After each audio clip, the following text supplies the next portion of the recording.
আগামী নির্বাচনে যে যেখানে আসেন হাত পাখা প্রতীকের কাজে নেমে পড়বেন। ইসলামের থেকে যে আসবে, যেখানে একটা সিট থাকবে, সবাই ঝাঁপিয়ে পড়ুন, ঝাঁপিয়ে পড়ুন ইনশাআল্লাহ। আগামীতে খেলা জমে যাবে ইনশাআল্লাহ, বিশ্বাস করেন আপনারা। মানুষের মন মেজাজি ঘুরে গেছে, বিশ্বাস করেন, মানুষের মন মেজাজি ঘুরে গেছে। এরা পাটপাটদের কাছে ভোট দিবে না ইনশাআল্লাহ। নবীর যেই কাজ ওলামায়ে কেরামে একই কাজ। নবী আলাইহিস সালাতু ওয়াস সালাম যেই কাজগুলি করেছেন সেই কাজগুলি চলমান। এই কাজগুলির আঞ্জাম দিবে কে? ওলামায়ে কেরাম। নবী আলাইহিস সালাতু ওয়াস সালাম তালিম করেছেন, তালিম চলমান। তালিম দিচ্ছে কারা? ওলামায়ে কেরাম। নবী আলাইহিস সালাতু ইমামতি করেছেন, ইমামতি চলমান। ইমাম কারা? ওলামায়ে কেরাম। নবী আলাইহিস সালাতু দাওয়াত দিয়েছেন, দাওয়াত চলমান। দাওয়াত দিচ্ছে কারা? ওলামায়ে কেরাম। নবী আলাইহিস সালাতু ওয়াস সালাম জিহাদ করেছেন, জিহাদ চলমান। নেতৃত্ব কারা দিবেন? ওলামায়ে কেরাম। নবী আলাইহিস সালাতু দেশের প্রধান ছিলেন, কিন্তু এখন আমরা দেশের প্রধান হতে পারি নাই, এটা হলো সমস্যা। নবী আলাইহিস সালাম দেশের প্রধান ছিলেন না নাকি ভাই? নাকি ভুল বললাম? আপনার মাথার মধ্যে একদিনও আসে নাই কেন আমি দেশের প্রধান হব? নবী আলাইহিস সালাতু দুনিয়াতে নাই, আবু বকর রাদিয়াল্লাহু তাআলা তার জানিসিন, তিনিও তো দেশের প্রধান ছিলেন। আবু বকর রাদিয়াল্লাহু দুনিয়াতে নাই, ওমর রাদিয়াল্লাহু, তিনিও তো দেশের প্রধান। ওসমান রাদিয়াল্লাহু তাআলা দেশের প্রধান, আলী রাদিয়াল্লাহু তাআলা দেশের প্রধান। অথচ আমাদের মাথার মধ্যেই নাই আমাদের দেশের প্রধান হতে হবে। এটাকে ইবাদতই মনে করি না, বুজুর্গই মনে করি না। আজীব। যদি কেউ দেশের প্রধান হতে চায় তাকে বুজুর্গই মনে করি না, মনে করি তো আল্লাহর ওলি না, আল্লাহর ওলি হতেই পারে না, ক্ষমতাবান, ক্ষমতা চায়। অথচ আলাইকুম বিসুন্নতি ওয়া সুন্নাতিল খুলাফায়ে রাশিদিন আল মাহদিয়িন তামাসসাকু বিহি ওয়া আদু আলাইহা বিন নওয়াজিস। যারা সর্বশ্রেষ্ঠ, যাদের অনুকরণ করার জন্য বলা হয়েছে, প্রত্যেকেই দেশের প্রধান। তা দেশের প্রধান হওয়ার পর বুজুর্গ হওয়া যায় কি যায় না?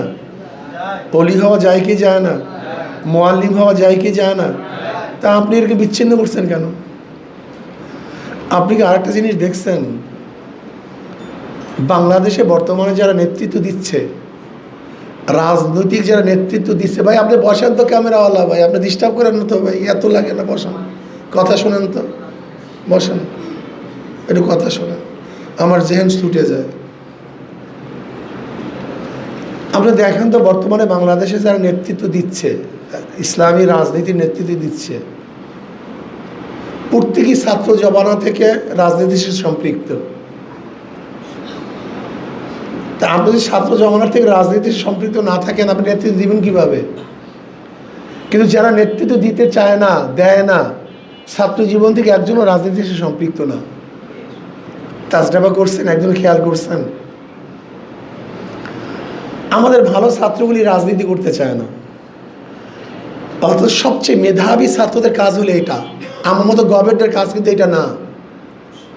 সবচেয়ে মেধাবী, যাদের তুক্ষার মেধা, এই কাজটা তাদের। কেন? গোটা বিশ্বের সামনে রাজনীতি উপস্থাপন করতে হবে, গোটা বিশ্বের মেধার সামনে আপনাকে জয় হতে হবে, গোটা বিশ্বের মেধার সামনে আপনাকে সবার উপরে প্রাধান্য দিতে হবে। আপনার চিন্তা ভাবনা, আইন কানুন ইসলাম এই, পাশ্চাত্য এই, সোশ্যালিজম এই ইসলাম এই, ক্যাপিটালিজম এই ইসলাম এই, ডেমোক্রেসি এই ইসলাম এই, সেকুলারিজম এই ইসলাম এই, পাশ্চাত্য অর্থনীতি এই ইসলামের অর্থনীতি এই, পাশ্চাত্য আইন এই ইসলামের অর্থনীতি এই, ইসলামের আইন এই। এইটাকে তুলনামূলকভাবে উপস্থাপন করা যেমন তেমন মেধার প্রয়োজন। কোন তো কেমন মেধার প্রয়োজন বলেন তো? আমি এই মাত্র যে কথাগুলি বলছি, এগুলো আপনারা করবেন না, করবে কি? এই কাজটা তো সবচেয়ে মেধাবী লোকের। ধরেন না, আজকে বাংলাদেশের মধ্যে যারা বুদ্ধিজীবী আছে তাদের সাথে যদি আপনি মোনাজারায় বসেন, তর্ক বিতর্ক বসেন, তখন সে তো বলবে যে পাশ্চাত্য ভালো, সেকুলার ভালো। কমিউনিজম ভালো, ক্যাপিটালিজম ভালো, কি বলবে কি বলবে না? সেখানে আপনাকে ইসলামের শ্রেষ্ঠত্ব তুলে ধরতে হবে না যে ইসলাম ভালো? তো এই শ্রেষ্ঠত্ব তুলার ধরার জন্য বলেন তো কী মেধার প্রয়োজন? ওরা আপনাকে হাজারো যুক্তি দিবে, যে যুক্তির কোনো শেষ নাই, সীমা নেই। সেখানে আপনাকে যদি যুক্তিওয়ালা, জ্ঞানওয়ালা, মেধাওয়ালা না হয়, তা আপনি তাদের সাথে জিতবেন কিভাবে? এই কাজটা সবচেয়ে মেধা সম্পন্ন ব্যক্তিদের, অথচ মেধাওয়ালার এখানে আসেই না কেন? এই কাজটাকে বাদ দিছি সমস্যায়। অথচ সবচেয়ে বড় একটা কাজ, বিশাল কাজ, যেটা গোটা দুনিয়া নিয়ন্ত্রণ করে, সেই কাজটাকে আমরা বাদ দিচ্ছি। গোটা দুনিয়া নিয়ন্ত্রণ করে কারা ভাই বলেন তো? কোনো শিক্ষাবিদ গোটা দুনিয়া নিয়ন্ত্রণ করে? আমাকে বলেন তো। গোটা দুনিয়ার কোনো পণ্ডিতকে দুনিয়া নিয়ন্ত্রণ করে? দুনিয়া নিয়ন্ত্রণ করে ট্রাম্প। দুনিয়া নিয়ন্ত্রণ করে কে? রাশিয়া, রাজনীতিবিদরা। গোটা দুনিয়া নিয়ন্ত্রণ করে কারা? চীন নাকি ভাই ভুল বলবো? আমাকে বলেন তো। বাংলাদেশ নিয়ন্ত্রণ করে কারা বলেন তো? রাজনীতিবিদরা। ভারত নিয়ন্ত্রণ করে কারা? রাজনীতি। গোটা দুনিয়া নিয়ন্ত্রণ করে রাজনীতিবিদরা। শিক্ষাবিদরা তো তারা এক প্রতিষ্ঠানে পড়াশোনা করে, এদের কাজ এক জায়গায় সীমিত, সেখান থেকে যে শিক্ষা গ্রহণ করে তা নিয়ে গোটা দুনিয়ার মধ্যে তারা ছড়িয়ে পড়ে। অথচ আপনার মধ্যে গোটা দুনিয়া নিয়ন্ত্রণ করার চিন্তাই নাই, ভাবনাই নাই। বাংলাদেশ নিয়ন্ত্রণ কারা করে? রাজনীতিবিদরা নিয়ন্ত্রণ করে। নাকি ভুল বললাম ভাই? তো এই কাজটা আপনার, আপনি করেন না কেন? করতেই চাই না, এই মাথার মধ্যেই নেই। মেধাবী ছেলেরা ছাত্র আন্দোলন করতে চায় না, অথচ মেধাবী ছাত্রদের বুড়া কাজ হলো ছাত্র আন্দোলন করা। আপনি এলএম দিয়ে কি করবেন? করবেনটা কি? কাজটা কি? এলএমকে যদি না সরাতে পারেন, এলএমকে কাজেই লাগাতে না পারেন, এলএম অর্জন করছেন কিসের জন্য? গাদার চিনি বহনের মতো। গাদার চিনি বহনের মতো। গাদা খেতে পারে না, শুধু বহনই করে। যদি আপনি এলএমকে গোটা দুনিয়ার মধ্যে সরিয়ে দিতে না পারেন, বাস্তবায়ন করতে না পারেন, তাহলে আপনি এলএম অর্জন করছেন কেন? এর জন্য মেধাবীদের কাজ হলো ছাত্র আন্দোলন করা, রাজনীতি করা। এটা যেমন তোমার ব্যাপার না, অনেক উঁচা ব্যাপার। এরা গোটা দুনিয়া নিয়ন্ত্রণ করে, গোটা গোষ্ঠী নিয়ন্ত্রণ করে। এদের উপরে গোটা দুনিয়া ডিপেন্ডেন্ট, গোটা দুনিয়া ডিপেন্ডেন্ট এদের উপরে। এরা যেরকম করবে সেরকম। কে খাবে কে খাবে না নির্ধারণ কারা করে? এই রাজনীতিবিদরা করে। এদের চোর হবে না ভালো হবে, রাজনীতিবিদরা নিয়ন্ত্রণ করবে। এদেশে মারিং হবে কি হবে না, রাজনীতিবিদ নিয়ন্ত্রণ করবে। এদেশ থাকবে কি থাকবে না, রাজনীতিবিদ নিয়ন্ত্রণ করবে। এই মাদ্রাসা মসজিদ থাকবে কি থাকবে না, রাজনীতিবিদ নিয়ন্ত্রণ করবে। টুপি দাড়ি থাকবে কি থাকবে, রাজনীতিবিদ নিয়ন্ত্রণ করবে। অথচ আপনার কাছেও নেই। এটাকে কারাহিয়াত মনে করেন, এটাকে পছন্দ করেন না। ওই যে তাসালসুল মাথার মধ্যে যা ঢুকছে, আমি অনেক সময় মনে করি বেদের সম্প্রদায় থাকে কোথায়? আমাদের মধ্যেই থাকে বেদের সম্প্রদায়। বাদ্যা চেনেন না? মিরর সেরাই বলে নাকি? ওই যে বেদের সম্প্রদায় থাকে কোথায়? আমাদের মধ্যে। বাজার করে আমাদের মধ্যে, খায় আমাদের মধ্যে, চলে আমাদের মধ্যে। কিন্তু আজ পর্যন্ত কি দেখছেন ওদের মাথার মধ্যে কেউ আসছে আমি মিনিস্টার হব, ব্যারিস্টার হব, শিক্ষিত হব, প্রফেসর হব, ঢাকা একটা বিল্ডিং করব, বড় গাড়ি করব, চিন্তা করছে কোনো দিন? থাকে তো আমাদের মধ্যে, কিন্তু মাথার মধ্যে এগুলি কোনো দিন আসে না। ওই যে বাবার থেকে যা পাইছে, মার থেকে যা পাইছে, ব্যাস ওইটাই তার মাথার মধ্যে ঘুরে, এর বাইরে যেতে পারে না। ঠিক আমাদের ছাত্রদের মধ্যে, আমি সেদিন আলেমদের মধ্যে সেদিন গেলাম, আমাদের ওই কুতুবদিয়া, মহেশখালী কুতুবদিয়া, সমস্ত ওলামাই কেরাম আসছে। আমাদের জিয়াউল হক সাহেবের সমস্ত ওলামাই কেরাম আসছে আলহামদুলিল্লাহ। তাই আমি বললাম, একটা সত্য কথা বলবেন, আপনাদের ওলামাদের মধ্যে একজনের কি নিয়াত আছে আমি প্রাইম মিনিস্টার হব, এরকম স্বপ্ন টপ্ন কেউ দেখছেন? মন্ত্রী হবেন স্বপ্ন দেখছেন? দেশের প্রধান হবেন স্বপ্ন দেখছেন? একজনও না। আমি কি তার নবী কি দেশের প্রধান ছিলেন না? তো এই সুন্নাতটা আপনি আদায় কেন করার জন্য চিন্তা করেন না? এটা কন্ত আবু বকর রাদিয়াল্লাহু দেশের প্রধান ছিলেন না? তো এই সুন্নাতটা আদায় করার জন্য কেন চেষ্টা করেন না বলেন তো? তার মানে আপনাকে নিজেকে এত ছোট মনে করেন কেন? হ্যাঁ, আপনিই তো দেশের প্রধান হওয়ার যোগ্য। কোনো চোর বাটপার কি দেশের প্রধান হওয়ার যোগ্যতা রাখে? আপনারা দেশের প্রধান হবেন, এদের মধ্যে হারাম নেই। এরা আদর্শবান, নীতিবান, চরিত্রবান, নবীর ওয়ারিস। এরা যখন দেশের প্রধান হবে তখন দেশটা একটা জান্নাতের বাগিচা হয়ে যাবে। আপনার দেশের প্রধান না হয়ে যে চোর বাটপাটকে বারবার বানান, আপনি দেখছেন দুদকের বর্তমান দুদকের চেয়ারম্যান সাহেব কি বলছে? দুদকের চেয়ারম্যান সাহেব বলছে, আপনারা যদি চাঁদাবাজদেরকে দুর্নীতিবাজদেরকে ক্ষমতায় নেন তা দুর্নীতি বন্ধ হবে না। ওরা সব দুর্নীতিবাজ, সব চাঁদাবাজ। আপনারা সবাই দুর্নীতিমুক্ত, চাঁদামুক্ত।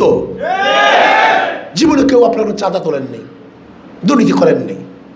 এই লোকগুলো যখন ক্ষমতায় আসবে তখন দেশের মানুষ শান্তি পাবে। কিন্তু আপনাদের মাথার মধ্যেই নেই আমি ক্ষমতায় যাব, এটা মাথার মধ্যেই নেই। কেন আসবে না কেন মাথার মধ্যে? বাটপাররা, চোরেরা, বসবেরা, তারা কি ক্ষমতায় যাবে? ক্ষমতায় যাবেন আপনারা, মাথার মধ্যে আনেন। বারাক ওবামা আমেরিকার যে প্রেসিডেন্ট ছিল, যখন 8-এ পড়ে তখন তার মাথার মধ্যে আসছে আমি আমেরিকার প্রেসিডেন্ট হব। 8-এর বছর সে একদিন স্বপ্ন পূরণ করেছে। আপনি কেন নিয়াত করেন না আমি আমার ইউনিয়নের চেয়ারম্যান হব, আমি এমপি হব, আমি উপজেলার চেয়ারম্যান হব, আমি মিনিস্টার হব, আমি দেশের প্রধান হব? ওলামাই কেরাম দেশের প্রধান হবেন, ওলামাই কেরাম নেতৃত্ব প্রদান করবেন। সমস্যা কি? আপনারা জানেন, শোনেন, আদর্শ চরিত্র সব আপনাদের কাছে, কিন্তু অ্যাপ্লাই করেন না, কাজে লাগান না। ওই যে বিয়েতে সম্প্রদায়ের মতো বের হতে পারি না, ওই যে ঘুরফাক খাইতেছি এক জায়গায়, এর বাইরে বের হতে পারি না। ভাবতেই পারি না আমরা কারা ছিলাম, আমরা কারা ছিলাম, এই চিন্তা আমাদের মাথার মধ্যেই নেই। ফাসেকদের তলমর্দন করতে পারি, কিন্তু নিজে চেয়ারে বসবে চিন্তা করতে পারি। আজিব মানুষ। ফাসেকদের তৈলমর্দন করতে কোনো আপত্তি নেই, কিন্তু যখনই বলে আমি ক্ষমতায় বসবো, এই খুবই আপত্তি। মেধাবীরা ছাত্র আন্দোলন করবেন, গোটা দুনিয়া নেতৃত্ব প্রদান করতে হবে আজকের থেকে আপনাদেরকে। এটা মেধার কাজ, যাদের মেধা আছে তারা এই কাজটা করবে। সবচেয়ে মেধাবী ছাত্রদের কাজ হলে রাজনীতি করা। জানেন আপনি পলিটিক্যাল সায়েন্সে কারা পড়ে আমেরিকার মধ্যে, ইসের মধ্যে, ক্যামব্রিজের মধ্যে, অক্সফোর্ডের মধ্যে? ওদের পরিবারের সমস্ত প্রতিষ্ঠান আলাদা। যারা দেশের প্রধান হবে তাদের প্রতিষ্ঠান সমস্ত আলাদা। যারা রাজনীতিবিদ হবে ওদের ভিন্ন পড়াশোনা করানো হয়, ভিন্ন তালিম দেওয়া হয়। রাষ্ট্র পরিচালনা এত সহজ না, অনেক কঠিন। এর জন্য মেধাবী ছাত্রদের কাজ হলো ছাত্র আন্দোলন করা। আমি মনে করি যদি আজকের থেকে ইনশাআল্লাহ চিন্তা করি দেশকে পরিবর্তন করতে হবে, ইনশাআল্লাহ করতে হবে। ইসলাম হুকুমাত কায়েম করতে হবে। আমার নবী আলাইহিস সালাম দেশের প্রধান ছিলেন, তার ওয়ারিসরা দেশের প্রধান হতে হবে ইনশাআল্লাহ, আজকে হোক কালকে। আবু বকর রাদিয়াল্লাহু দেশের প্রধান ছিলেন, তার উত্তরসূরিরা দেশের প্রধান হতে হবে আজকে হোক কালকে হোক ইনশাআল্লাহ। সোজা হিসাব কিতাব। আমেরিকান পন্থীরা, রাশিয়ান পন্থীরা, চীনি পন্থীরা, ভারতপন্থীরা দেশের প্রধান হবে, আর মদিনা পন্থীরা গোলাম হবে, এটা মানা যায় না। ক্লিয়ার কাট কথা, এটা মানা যায় না, এটা মানা যায় না। মদিনা পন্থীরা দেশের প্রধান হবে ইনশাআল্লাহ। নয় সমাপ্ত কর্মমদের অবকাশ কোথায় বিশ্রামের। চলতে থাকুক, চালাতে থাকেন, আজকে হোক কালকে হোক। বিশ্বাস করুন ইসলাম হুকুমত বাংলাদেশে হবেই হবে ইনশাআল্লাহ, আজকে হোক কালকে হোক। আগামী নির্বাচনে যে যেখানে আছেন হাত পাখা প্রতীকের কাজে নেমে পড়বেন। ইসলামের থেকে যে আসবে, যেখানে একটা সিট থাকবে, সবাই ঝাঁপিয়ে পড়ুন, ঝাঁপিয়ে পড়েন ইনশাআল্লাহ। আগামীতে খেলা জমে যাবে ইনশাআল্লাহ, বিশ্বাস করেন আপনারা। মানুষের মন মেজাজি ঘুরে গেছে, বিশ্বাস করেন মানুষের মন মেজাজি ঘুরে গেছে। এরা পাটপাটদেরকে আর ভোট দিবে না ইনশাআল্লাহ, চাঁদাবাজদেরকে ভোট দিবে। সব জায়গাতে দুদকের চেয়ারম্যান সাহেব তার চেয়ার থেকে যে বক্তব্য দিচ্ছে আজ পর্যন্ত 54 বছরে এই বক্তৃতা কেউ দিতে পারে নাই, 54 বছরে কেউ দিতে পারে নাই। কাজে আসুন আল্লাহ আমাকে আমাদের সবাইকে কবুল করে নেন। কই